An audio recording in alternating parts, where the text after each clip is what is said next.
Bayangkan Anda berdiri di tepi tebing sampah setinggi gedung 5 lantai. Baunya menusuk, bukan sekadar bau busuk, tapi bau pembusukan mertana yang siap meledak kapan saja. Itu bukan imajinasi, itu adalah realitas yang kita hadapi di Sari Mukti dan sebelumnya di Lewi Gajah. Selama 2 dekade terakhir, Bandung Raya, wilayah metropolitan kebanggaan kita, hidup di atas bom waktu ekologis. Kita membuang sampah, melupakannya, dan berharap bumi akan menelannya. Tapi bumi punya batas. Tragedi Lewi Gajah 2005 yang menewaskan ratusan jiwa seharusnya membangunkan kita. Tapi apakah kita benar-benar bangun? Atau kita hanya memindahkan masalah ke tempat lain? Hari ini, saya tidak akan berbicara tentang membuang sampah. Saya akan berbicara tentang sebuah revolusi infrastruktur. Kita akan membedah secara forensik sebuah proyek raksasa bernama TPPAS Regional Legok Nangka. Ini bukan sekadar TPA, lupakan konsep TPA yang Anda tahu. Ini adalah pabrik kimia raksasa, pembangkit listrik, dan mesin uang yang kompleks. Proyek senilai 4 triliun rupiah. Dalam beberapa menit ke depan, saya tidak akan menyembunyikan data. Kita akan bedah jeroannya. Kenapa investasinya begitu mahal? Kenapa teknologi ini dipilih? Apa kendala yang membuat proyek ini tertatih-tatih? Dan yang paling penting, apakah ini solusi sejati atau hanya fata morgana mahal? Mari kita mulai. Mari bicara soal uang, karena dalam proyek infrastruktur, uang adalah darahnya. Banyak orang bertanya, kenapa Legok Nangka spesial? Jawabannya ada pada strukturnya. Proyek ini menggunakan skema KPBU, kerjasama pemerintah dengan badan usaha. Tapi bukan KPBU biasa. Ini adalah ujian terbesar bagi kepercayaan investor asing dalam sektor sampah Indonesia. Siapa pemainnya?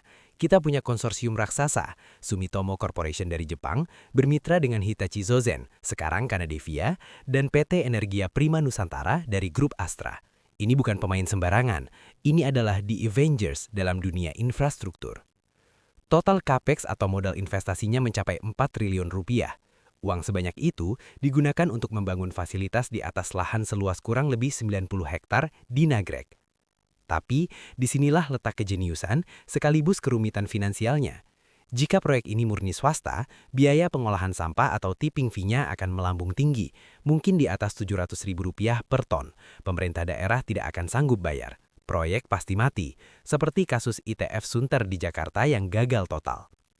Lalu apa solusinya? Viability Gap Fund atau VGF, catat istilah ini. Pemerintah pusat melalui Kementerian Keuangan menyuntikkan dana tunai sebesar 1,3 triliun rupiah untuk menanggung sebagian biaya konstruksi. Tanpa VGF ini, Legok Nangka hanyalah mimpi di siang bolong. VGF inilah yang membuat biaya layanan menjadi masuk akal. Berapa biaya yang harus dibayar daerah? Tipping fee disepakati di angka dasar Rp386.000 per ton. Mahal? Sangat. Bandingkan dengan Sari Mukti yang hanya Rp50.000 sampai Rp75.000. Ini lonjakan biaya 500 sampai 700%. Tapi tunggu, pemerintah Provinsi Jawa Barat melakukan manuver politik anggaran yang cerdas. Mereka tidak membiarkan Kota Bandung, Cimahi, dan kabupaten lainnya menanggung beban itu sendirian. Provinsi mensubsidi sekitar 30-40% dari biaya itu. Jadi kabupaten kota hanya membayar sisanya. Ini adalah skema gotong royong fiskal yang belum pernah berhasil dilakukan di provinsi lain di Indonesia. Sekarang, mari kita masuk ke dalam mesinnya. Apa yang disebut canggih? Mereka tidak menggunakan teknologi gasifikasi yang rumit seperti di beberapa tempat lain. Mereka kembali ke teknologi yang paling robust, paling tangguh, dan paling teruji di dunia. Moving Grade Incinerator dari Hitachi Zosen. Bayangkan sebuah lantai besi raksasa yang bergerak pelan, seperti eskalator di neraka. Sampah basah, sampah kering, sampah plastik, semuanya masuk ke sana. Lantai yang bergerak ini mengaduk sampah agar terbakar sempurna pada suhu di atas 850 derajat Celcius. Kenapa teknologi ini hebat? Pertama, toleransi sampah basah.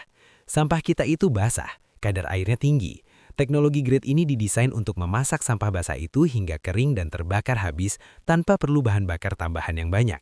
Kedua, reduksi volume ekstrim.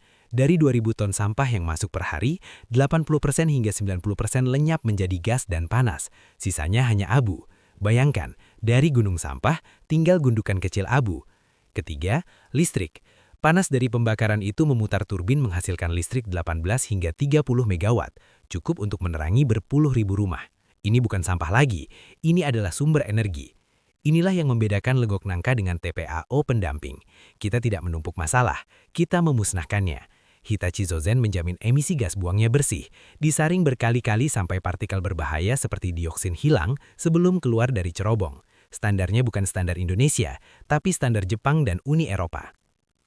Namun, saudara-saudara, di balik kecanggihan dan kucuran dana triliunan itu, ada realita pahit yang harus kita telan. Kita berada di awal 2026, seharusnya alat berat sudah menderu di Nagrek, tapi apa yang terjadi? Proyek ini tersandar oleh selembar kertas. Namanya, Surat Penugasan Menteri ESDM. Tanpa surat ini, PLN tidak bisa tanda tangan kontrak beli listrik atau PJBL. Tanpa kontrak PLN, bank tidak mau mencairkan uang atau financial close. Tanpa uang cair, konstruksi tidak bisa mulai. Ini ironi birokrasi Indonesia.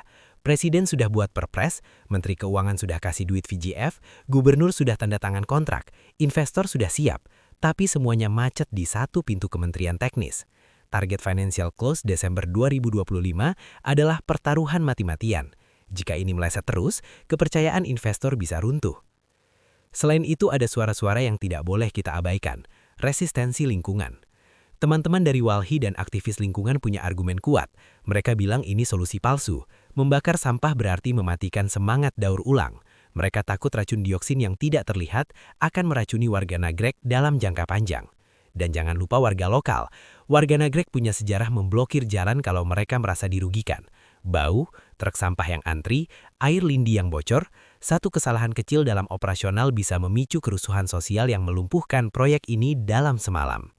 Mari kita letakkan Legok Nangka di peta nasional. Seberapa hebat dia dibandingkan yang lain? Kita punya dua pembanding utama, PLTSA Benowo di Surabaya dan ITF Sunter di Jakarta. Legok Nangka versus Benowo di Surabaya.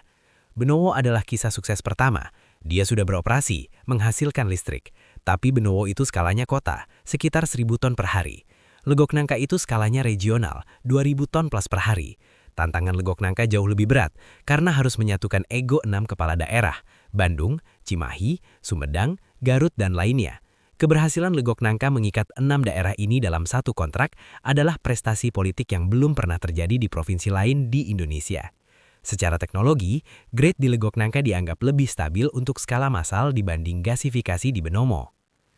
Legok Nangka versus ITF Sunter di Jakarta. Ini perbandingan yang paling penting. Kenapa ITF Sunter mati? Karena Pemprov DKI mau menanggung semuanya sendiri tanpa VGF yang optimal, membuat biayanya bengkak dan tidak berkelanjutan secara politik. Legok Nangka belajar dari kesalahan Jakarta. Mereka mengamankan VGF dulu, baru jalan. Mereka membagi resiko. Jakarta gagal karena arogansi fiskal. Legok Nangka bertahan karena realisme fiskal. Itulah kehebatan strategi Legok Nangka. Dia dirancang untuk bankable, bukan sekadar visible. Jadi apa kesimpulannya? TPPAS Legok Nangka adalah proyek infrastruktur persampahan paling ambisius, paling kompleks, dan paling strategis yang pernah dikerjakan bangsa ini.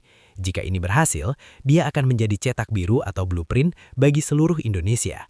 Bali, Makassar, Medan, semua melihat ke Jawa Barat. Jika Legok Nangka sukses beroperasi di 2029, kita membuktikan bahwa kita bisa mengelola kotoran kita sendiri dengan bermartabat. Tapi ingat, jalannya masih terjal. Tahun 2026 hingga 2028 adalah masa krusial konstruksi. Kita butuh pengawalan ketat. Pemerintah pusat segera terbitkan surat penugasan itu. Jangan biarkan birokrasi membunuh inovasi. Pemda, siapkan anggaran. Jangan kaget nanti saat tagihan tipping fee datang. Mulailah menabung dari sekarang atau naikkan retribusi secara bertahap agar rakyat tidak kaget. Kita masyarakat. Legok Nangka bukan izin untuk membuang sampah sembarangan. Justru karena biayanya mahal, kita harus mengurangi sampah dari rumah. Semakin sedikit sampah yang masuk ke sana, semakin panjang umur fasilitas itu, semakin hemat uang pajak kita. Legok Nangka adalah harapan terakhir Bandung Raya. Kita tidak punya lahan lagi untuk TPA baru. Kita tidak punya pilihan lain membuat ini berhasil. Ini bukan soal sampah, ini soal peradaban. Terima kasih.